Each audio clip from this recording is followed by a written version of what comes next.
Okay, we want to solve this problem by two sample t-test. Okay, so in this problem what they gave, see first is, see, okay, so, water sample were taken from the wells of two locations. Okay, and then one from industrial area, okay, another from the non-industrial area. Okay, that is we are taking a water sample from two locations. Okay, the first location is from industrial area. Okay, second location is from non-industrial area. Okay, non-industrial area.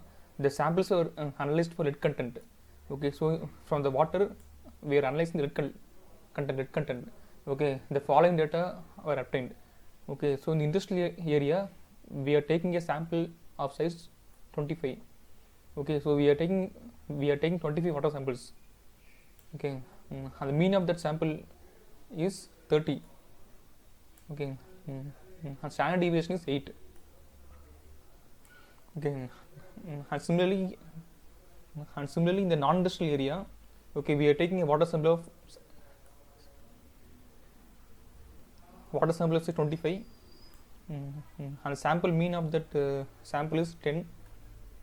Okay, and sample standard deviation is 5. Okay, so this is the information they gave. Okay, so here the sum of these two samples is 50. Okay, that is going beyond 30. Okay, so see here. Okay, so in this the sum of this two samples is 50.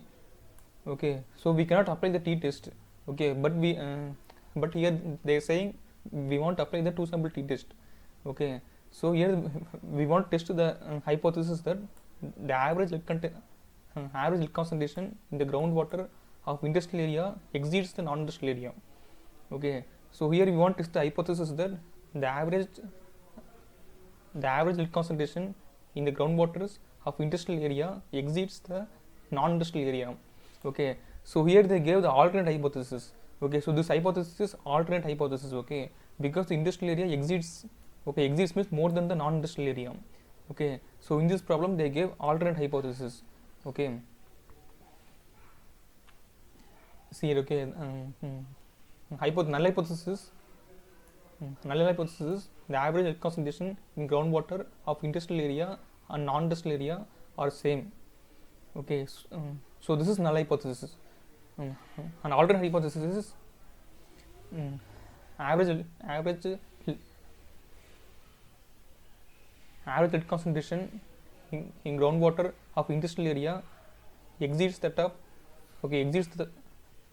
non-industrial area. Okay, so in the null hypothesis we are saying in both the sample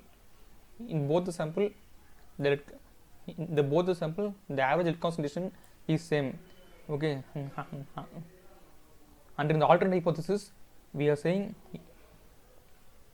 that the average lead concentration in the industrial area exceeds the non-industrial area. Okay, so the hypothesis is like this. Okay, see here. Okay, so here x1 bar is nothing but industrial area. Okay, x1 bar is industrial area and x2 bar is non-industrial area. Okay, so null hypothesis x1 bar is equal to x2 bar. And alternate hypothesis is x1 bar greater than x2 bar. Okay, so here we are putting greater than. Okay, why we are putting greater than means, see here. Okay, so exceeds. Okay, so we are putting greater than. Okay, so this is the hypothesis. Okay, so from the problem we want to form the hypothesis. Okay, so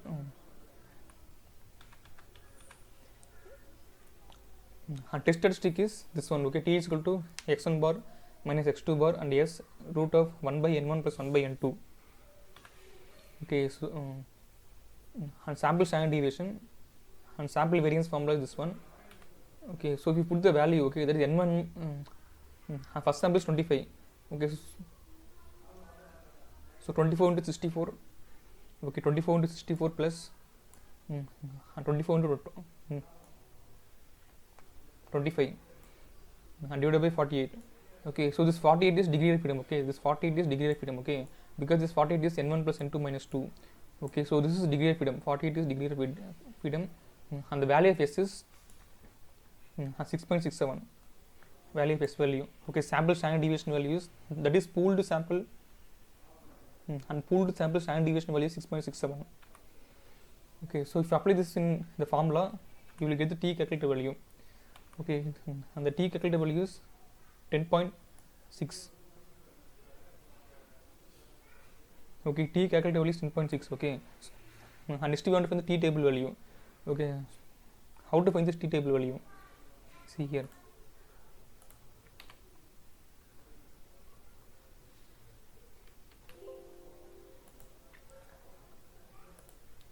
See, we want to find the t table value. Okay, so in this the hypothesis is alternate hypothesis. Okay, see here. Okay, and alternate hypothesis x1 bar greater than x2 bar. Okay, so this is one tail test. Okay, so we want to see in the one tail test, and degree of freedom is 48. One tail test we want to see the degree of freedom is 48. Okay, so in one tail test we want to see one tail test. One tail test is 0.05. Okay, and degree of freedom is 48. Okay, so 30 above. So we want to see here. Okay, here you want to see because the degree of freedom is 48. Okay, so that the value is 1.645. Okay, the value is 1.645. Okay,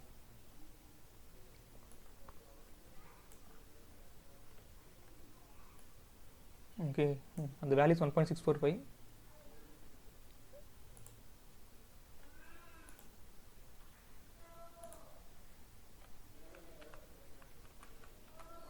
Okay, so t table value is 1.645.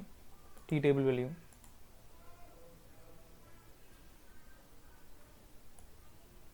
T table value is 1.645. Okay, so we degree of freedom is 45. See here. Okay, so degree of freedom is this one 48. Okay, so in the table value we want to see the degree of freedom 48. Okay, that is 30 above. So the table value is 1.645. Okay, so t calculated is greater than t table value. Okay, so it is significant. Okay, so we reject null hypothesis. Okay, so we are rejecting null hypothesis, that is the difference between the two sample mean is 2 difference.